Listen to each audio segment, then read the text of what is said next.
So today we are discussing the another type of strokes in tennis. The last time we discussed about those that are the baseline strokes, so the most common to use for a tennis player. Today we talk about volleys. So the volleys are strokes that well, they are not as used as the baseline, obviously, because they require certain things, and not all players are comfortable playing volleys, so they are not as common as the baseline. Baseline strokes are the most common strokes in tennis. The volleys have a main point. The point is that the player doesn't let the ball bounce on his or her side of the court. So you hit the ball before it bounces for the first time.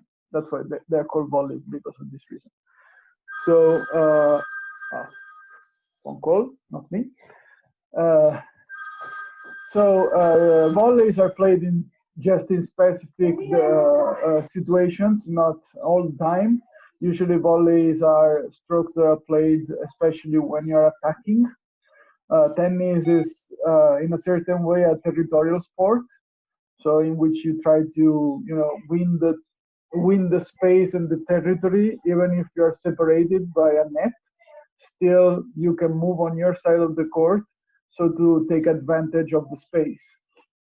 And one of the ways to take advantage of the space is to get closer to the net, so you reduce the available space for the opponent, because you close down on the net, so the opponent has less space to play because you can cover better the space. That's a situation of attack. When a tennis player attacks, most of the times he or she ends up close to the net.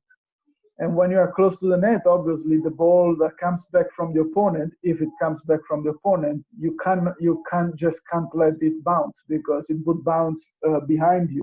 So since you are close to the net, you play volleys. Volleys anticipate the bounce, and you hit the ball before it bounces once. This has a lot of advantages, because obviously the opponent, if you hit the ball before it bounces, you basically anticipate your stroke, and therefore the opponent has less time to get back to a proper position, and your ball is already coming back. So there are a lot of advantages on playing volleys. One is that you reduce the space available for the opponent to hit the stroke, but also after the opponent hits the ball comes back to him or to her faster, because you're close to the net, so you anticipate the shot. You don't have to wait for the ball to reach the baseline, and therefore the opponent may be found in a position that is not appropriate to defend properly. So it's a shot that allows, it's a stroke that allows us to take advantage of the space and of the time also of the play. But is more complicated to perform compared to other shots. Actually, compared to the baseline shots, is easier in terms of technique, but is more complicated in terms of it's more difficult to hit the ball, especially when it's fast, before it bounces. There are certain specific rules that we have to follow if we want to hit the ball well. And mostly in professional tennis players, not many. Before, like 20, 30 years ago, it was much easier, and you would find more players playing volley or attacking tennis compared to now, because now the professional tennis has become so fast, and shots are so fast, rackets are so developed, and the materials used allow tennis players to hit the ball so fast that it's very complicated to be on the net, unless you are really a tall guy or a tall lady that covers a lot of space with the arms, or you have very, very good reflexes, because that's what you need when you are that close to the net. So nowadays, even attacking players are less willing to finish the point on the net, and they are more trying to finish the point with a hard stroke from the baseline or for mid-court. 20 years ago it was more common, but still volleys are considered the best strokes to take advantage of space and timing from the opponent. So main rule of volleys: you don't let the ball bounce, so you hit the ball before it bounces for the first time on your part when the opponent hits the ball. For that, obviously, most of the volleys are played basically from the line of the serve, which is the midline of the tennis court, towards the net. Most of them. If you hit a volley further from the net, it's more complicated to hit it well.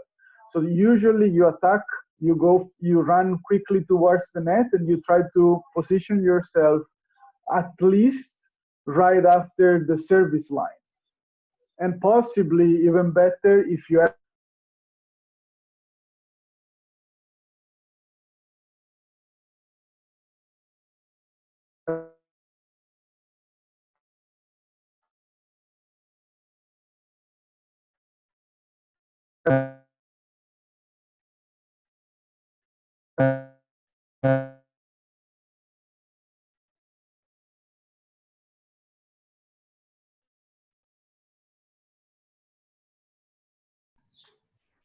I'm back. I don't know what that. Hello again, and nope. Can you hear me? Yes. Yes. Okay. But maybe it was your internet? Yes, my internet got completely crazy and Zoom went off, but on again. Now I'm back, right? You hear me well and everything. Yes. So I was saying that. Can I ask you an Yeah. organization question? Yeah. Because we got a mail from beach volleyball yesterday that the USI is planning on doing outside courses in June already. Uh-huh. Is that also planned for tennis? Well, tennis. That we have our Tennis can normal be beach volleyball. played. Sorry, tennis can be played already, like in USI. Actually, I've been playing tennis in USI in the last 2 weeks, but but as a course. Yeah, for the course they didn't tell us anything. I would wish to have this possibility, but that doesn't depend on me. If you want, I can ask our director of studies, Gerard Ruedo, and he can tell me more. But for now, our instructions are that we cannot gather in so many students together until the next semester. You have a volleyball. We got a mail for course? volleyball and also from Friends in Alpine Sport that the USI is planning to do the outside courses outside again, and we're gonna have 3 appointments from beach volleyball outside. Is it USI courses or courses? No. No, regular university From ESV. courses. Seriously? ESV. Yeah. Yes. So we should give notice like in the next 2 days because they have to know it until Wednesday. Okay, so I will ask anyways, even if like just to know, because these are things that the director of studies should know already if that would happen. And I hope that is true. Because if it's true, I will ask to have the last few sessions directly in June. Maybe we can not do the sessions in September, which at that point plan for beach volleyball. We already have planned something for September, but he said that Ruevel and some other guy, I don't know which name, that they're planning that most of the courses are gonna be in June.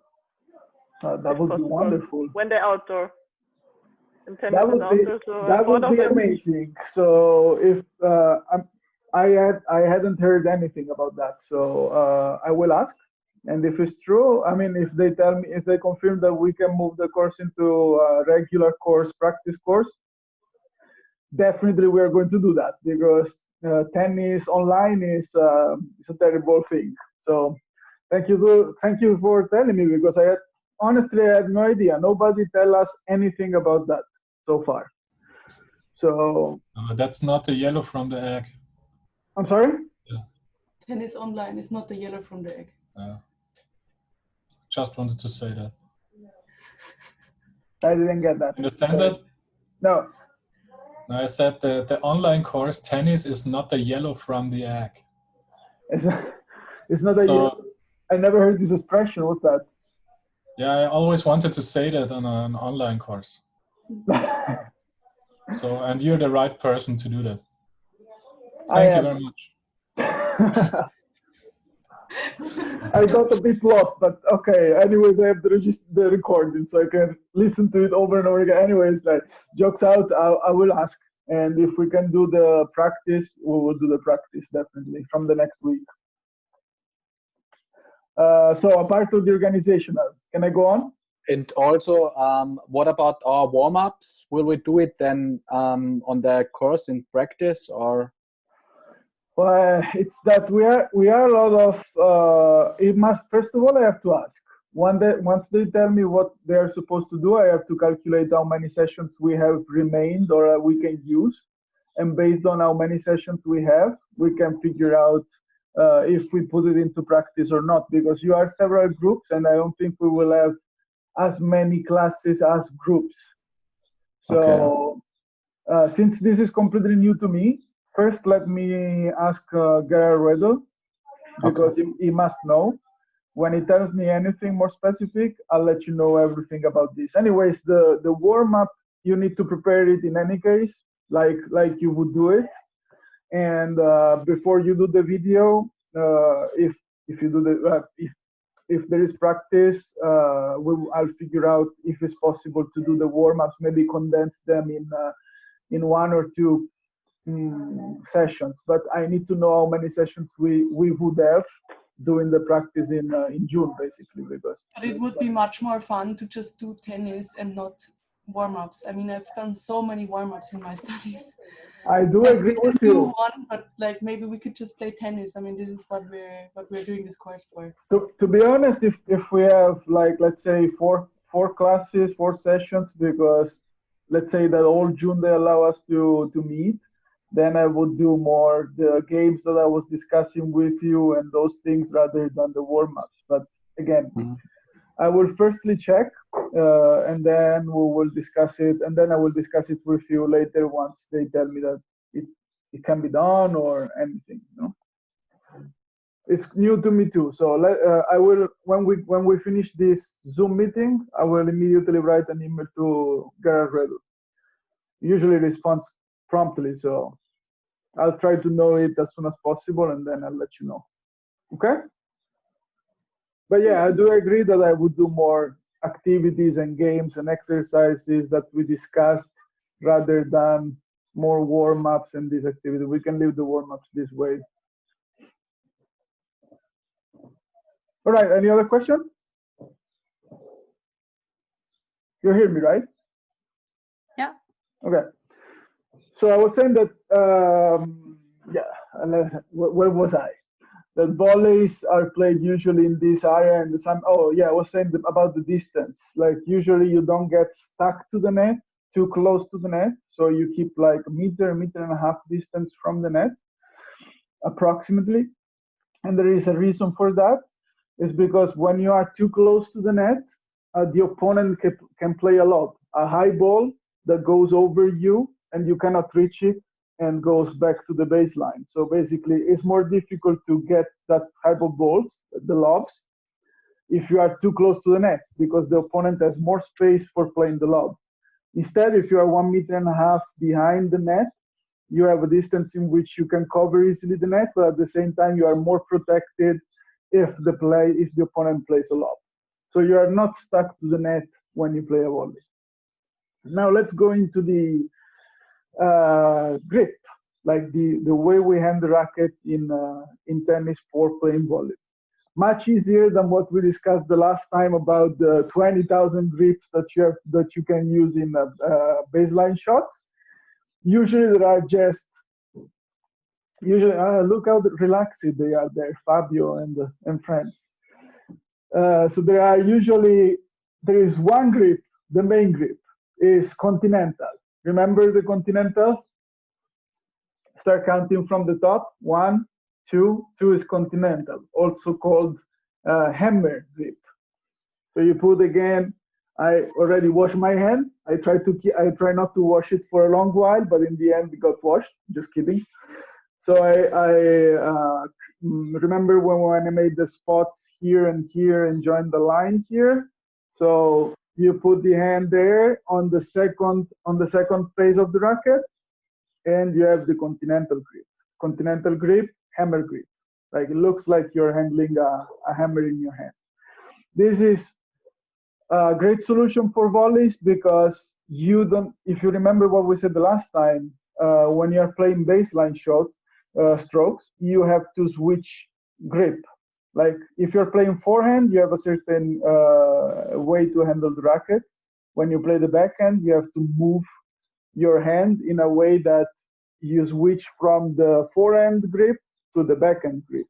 In volley, you don't have that much time because you are close to the net and the ball can come very fast. So it wouldn't make much sense to have to change the grip also in volleys because you wouldn't have that much time. And so the continental grip is a good solution because you can play both the forehand and the backhand volley with just the continental. Let me move towards the outside. There's a good day, and I also have my Bluetooth speakers. So let's see if they work. Headphones. So let's see if they work.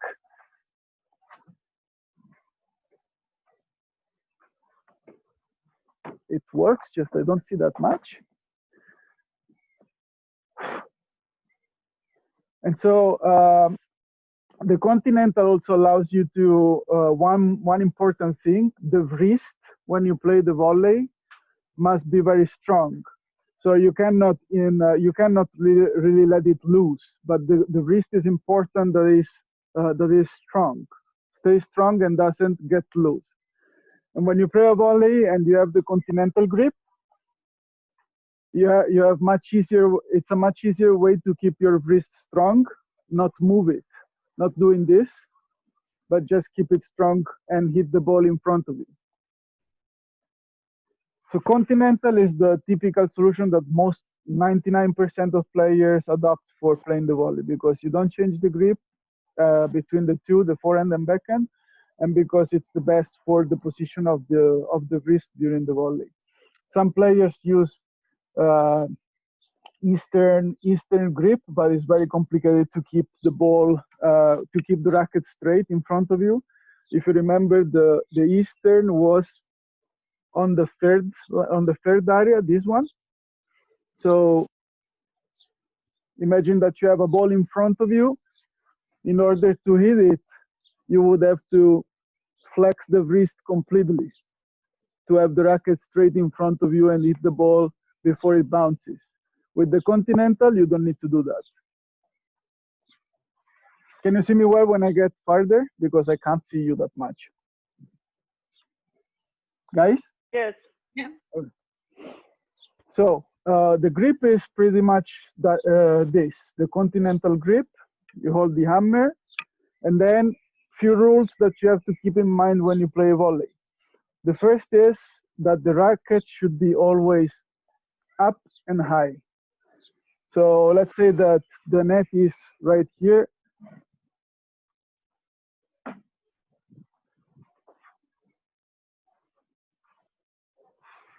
That's the net, the opponent is there.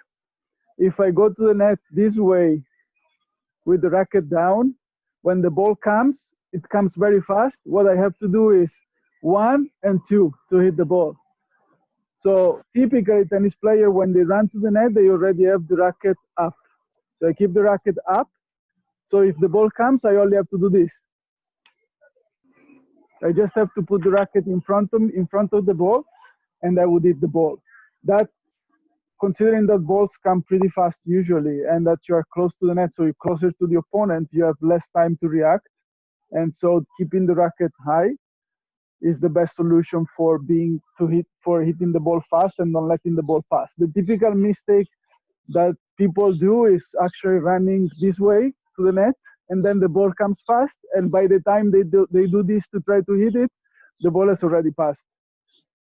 And so the racket up is head of the racket up in front of you is the best way to play to get close to the net.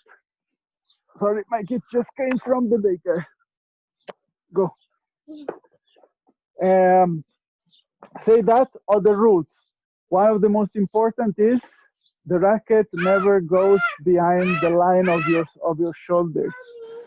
So sometimes if the net is on that side, I have the racket up. When I want to hit the ball, I never do this because I lose control of the ball. So I'm facing the opponent side, and I just put the racket in front of me and hit forward. Never this way, never this way, but this is the line of my shoulders, the racket in front of me, 1, 1, nothing more.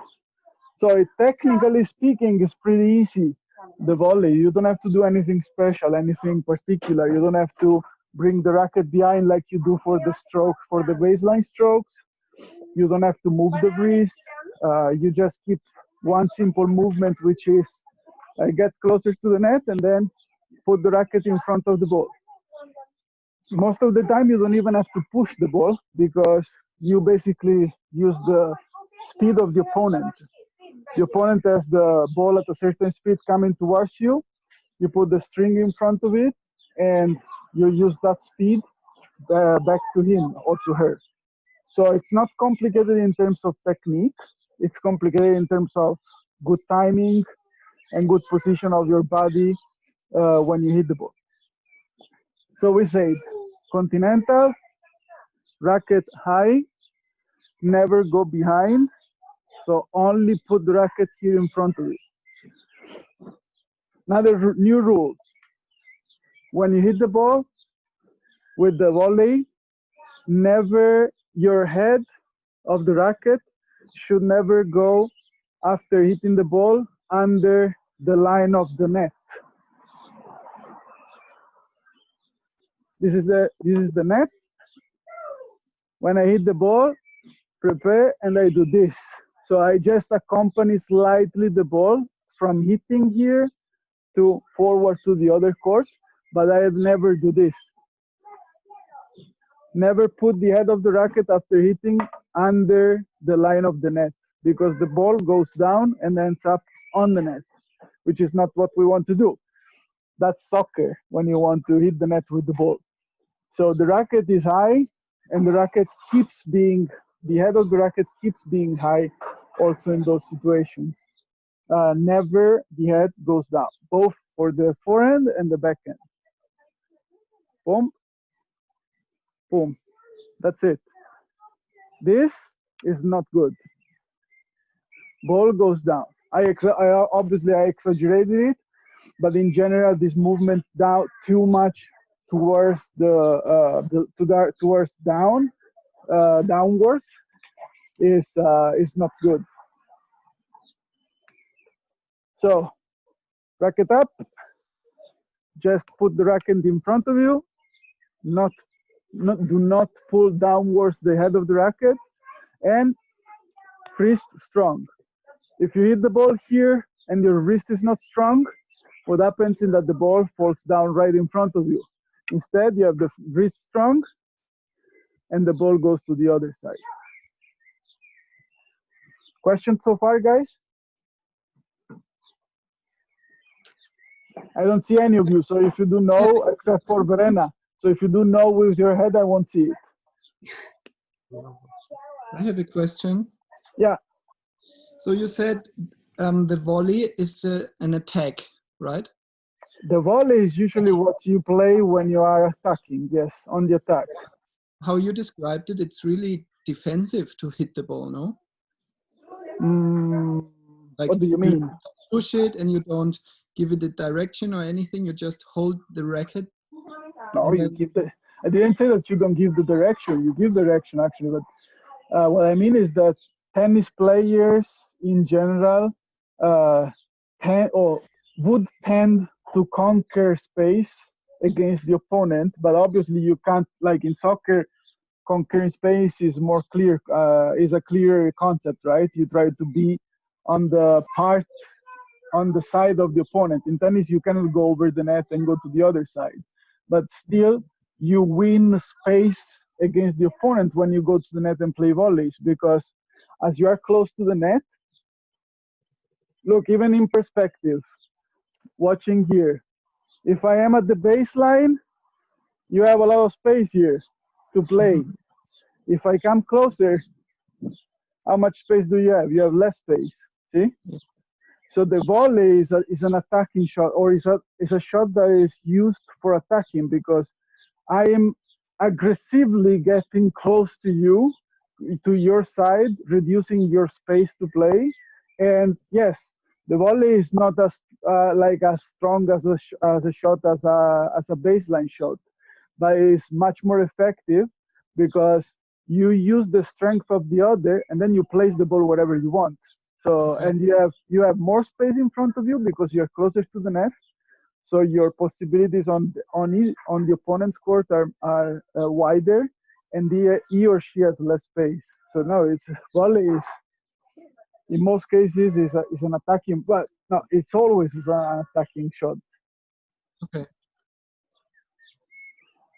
But mainly when you are defending, you are not. It's like when you are defending, you are not on the net. Usually, defending players are on the baseline, so you don't really play volley on the baseline. Mm-hmm. So it's not as strong. Like, don't think about an attacking shot or a strong shot. Not always, but volley allows you to place the ball easier on the other side. You don't have to overcome the net like you should do it on the baseline because you're closer to the net, so you have more space to place the ball. Okay, thank you. Again, it's good. Something happening to my connection. Can you hear me? Yes. Yes. Yes. Guys? Yeah. Yes. Can you hear me, guys? I can't hear you. Yes. Yeah. Let me check.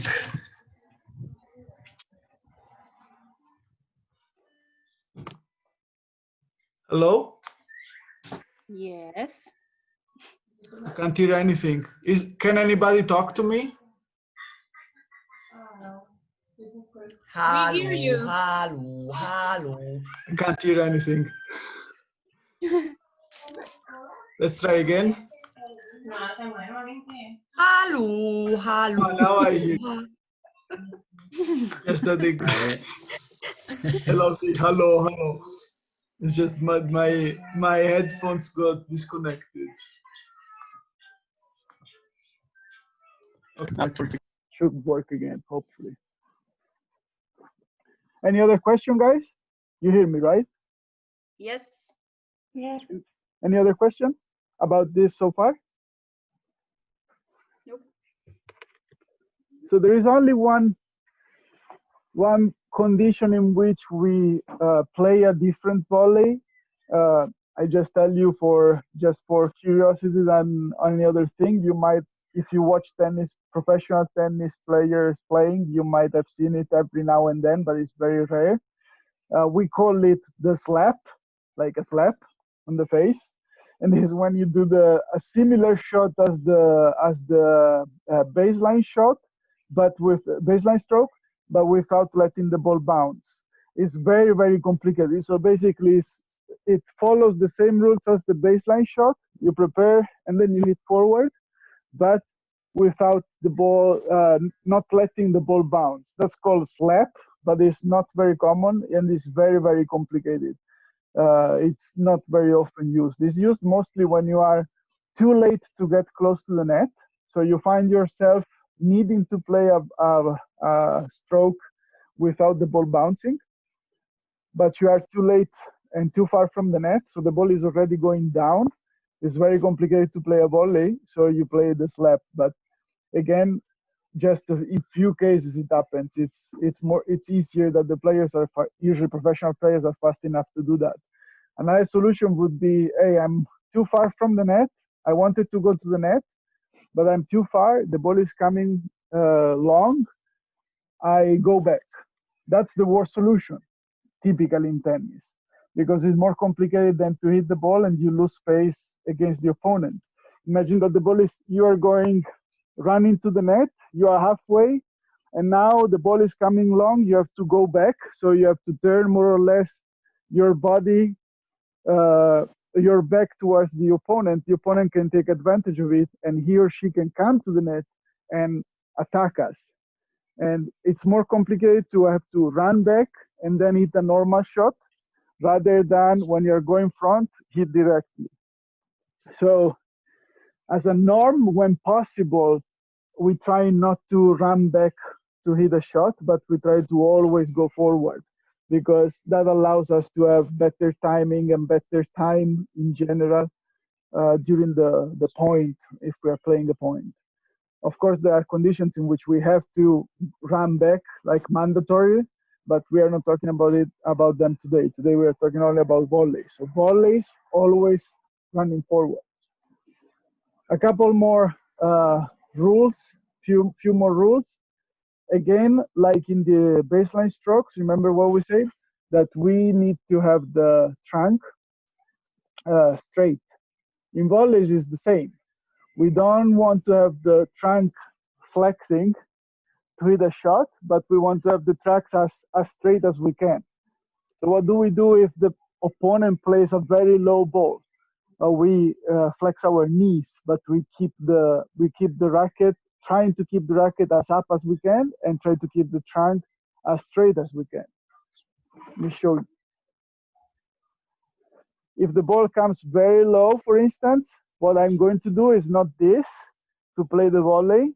So I'm not flexing the trunk because I lose control of where the ball is going, but I flex my knee and keep the racket high. So I try to keep the racket with the head up, not completely obviously because it's very complicated, and I try to keep the trunk as straight as I can, and I go down with my knees. I do this.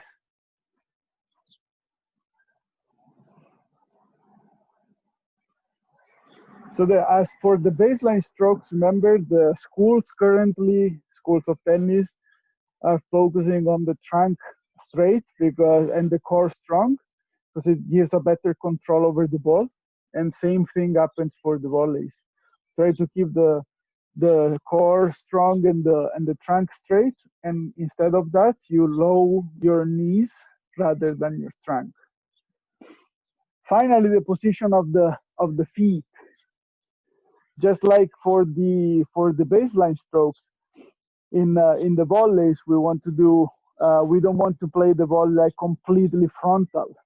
So we rarely play the volley straight, completely straight and frontal from. If you are my opponent, I rarely play the volley just like this. So completely frontal to you, but I try to position myself a bit laterally, like for the baseline strokes. If you remember, when we're playing the forehand and the backhand, I'm waiting for the ball, I place myself laterally, I hit towards you. For the volleys, it's similar. I am ready to play a volley with the racket up in front of me. Remember, not behind, only in front. If the ball comes to the forehand, what I do is a step forward with my left hand, but because I'm right-handed, so I step forward with my left foot and I play. If it comes to towards my backhand, I take a step forward with my right foot and I play the volley. So basically the basic movements are straight position, straight trunk, racket up, step forward, and always go back to the original position. So obviously, if I do this, it becomes more complicated to control the ball. And that's why I'm for wrist strong and just do this. The ball, I can assure you that since you're using the opponent's speed, the ball comes back pretty good, and it's very complicated for the opponent to play it, because if the opponent is hitting from a corner and you play a volley to the opposite corner, the opponent has less time to reach the opposite corner, because instead of having all the time for coming back to the center from when he hit the ball or she hits the ball until the ball reaches the baseline, since you are on the net, the ball comes back faster. Let's say that I would have usually 2 seconds to try to come back, because from the moment in which I hit the ball until the moment in which the ball reaches me on the baseline, if I am on the net, the opponent has maybe 1 second or even less, because I'm anticipating it. I'm not letting the ball go down to the baseline, but I'm taking it faster. So my ball goes to the opponent quicker. and that's why also it's an attacking shot. Is that clear? Hello? Yeah. Perfect. So we said regular volleys, like this way, low volleys, you go a little down with your knees rather than the trunk. Grip of the racket is exactly the same. Wrist always strong. So basically it's exactly the same, just that you flex as much as you can your knees. If necessary, you almost sometimes players even touch the ground with their knees to flex enough to flex enough to reach the ball. But that rather than going flexing the trunk. And then the high balls. There are a couple of high balls that we'll discuss the next time we talk, possibly on the tennis court, if that is the story of we can meet in June is true. Like not that it's a lie, just that if they allow us, better say. If not, we will talk about it again online here, which is the smash, so the overhead shots, like serve and smash. We are not talking about it today. We are talking about it next time. But there are also high volleys. So when the ball comes high over our head, but it's not enough for a smash, which I will explain next time. So you play a volley. That is just as simple as you can imagine. The ball comes out here. I just keep my trunk up. Again, make a step forward if I can, and hit the ball high. Here, I can give a bit of direction of my head, the head of the racket, towards down, but again, never under the level of the net. So even if I have the volley up here, I don't do this, because that would bury it in the net. But I do this. Another shot that we call Veronica. It's less nicely called in English overhead backhand, but in jargon is Veronica, as far as I know, is the same shot when it comes to the left, to the backhand. One option is I have the ball in front of me enough to just perform a simple high volley, which is the same. Hold the racket and then down. Another is it's too high for me to reach it with a regular volley, and I play a Veronica. The Veronica is a shot in which we basically turn our back towards the opponent and try to hit the ball with a sort of reversed volley. So the ball comes high here. What I do is I turn around and I hit the ball here towards you. So I cannot reach the ball this way. What I do is I step back and do this. This is a very difficult shot, but you'll find some player playing it in many occasions. For instance, Rafa Nadal is very good at that. Roger Federer is also very good at that. We call it Veronica. Okay, I have something on the chat. We call it Veronica. I don't think it's called Veronica for in Austria. I'm not really sure how they call it in German. In jargon is this way. In English jargon is just reverse backhand, because they don't have any creativity in the reverse backhand. But the concept is the same. I keep the racket with my continental grip. I just turn around and hit the volley without. It's a no-look volley. I don't look on the other side. This is just in occasions in which we can't reach the ball with the regular high backhand volley. Questions? Have I been talking by myself in the last 5 minutes? No. Oh, thanks a lot. Yes, once it happened, I think that I was talking, and then, okay, we haven't heard anything. So you were there. Good, I have some applause, thank you. So that for the volleys, this is basically everything I wanted to tell you in terms of technique. As always, I like to play games rather than boring exercises. One of the games that probably is the most popular and very fun, and if we are really able to go to the course, we will definitely play, is volley tennis. So you're surely familiar with the rules of volleyball. It's a sort of a mix-up. You are in teams, divided, and we're 2-3 players on one side, 2-3 players on the other side of the net, depending on how good you are playing or how many players there are on the court, etc. And then you play similar to the volleyball rules.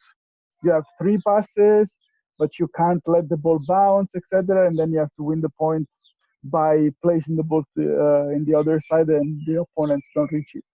So it's like volley, just with rackets and tennis balls. Again, this game can be done in different ways, depending on how familiar are people with rackets and with playing tennis, how strong they are. For instance, one of the first rules that I typically remove from children or for intermediate players is you can't play the ball strong. So you can't play the ball from up down. You have to, so like the spikes in volley, you have to always try to place the ball so for the opponent not to reach it, but you can't play strong because that's a question of safety. Then kids get injured because they try to hit strongly, they hit with the ball the others, etc. So unless you know that they are responsible and they can play well or control well their shots, or rather play without the ball strong down. And then depending on how good they are, you can keep the full volleyball rules. So the ball can never touch the ground and you can pass the ball to your teammates twice. Or you can make it a bit easier. For instance, the ball can bounce at least once, and then you can pass the ball to your teammate, or you can toss it to the other side, etc. This is a very good game that is played for learning volleys, and meanwhile having some fun. Usually it's very fun, it's very popular.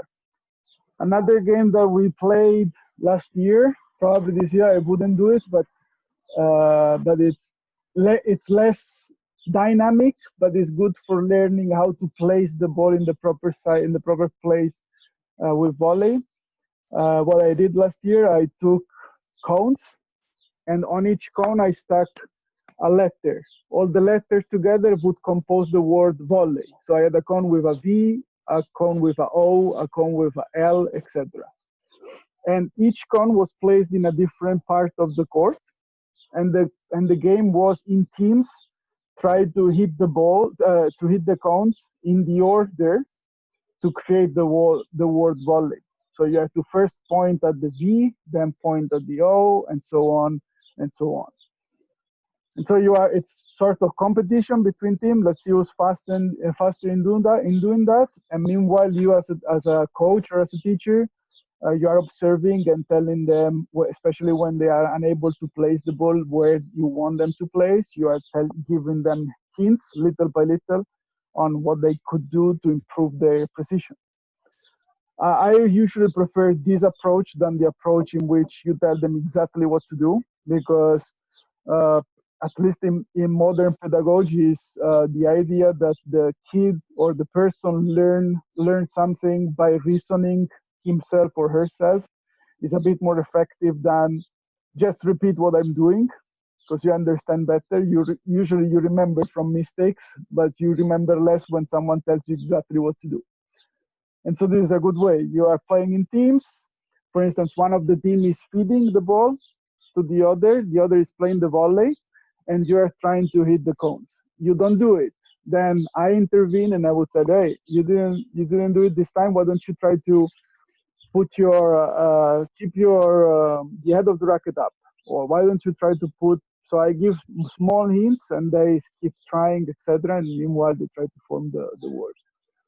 Just a couple of examples of thousands of games that can be done to learn the volleys without necessarily going into a specific training. The specific trainings, I could tell you thousands of them too, because as a former professional, I always had to do those. It's less fun. Like for us, it would be better for someone who learns or to place it just for recreational reasons or health reasons. Like games is usually the best solution regardless of the age.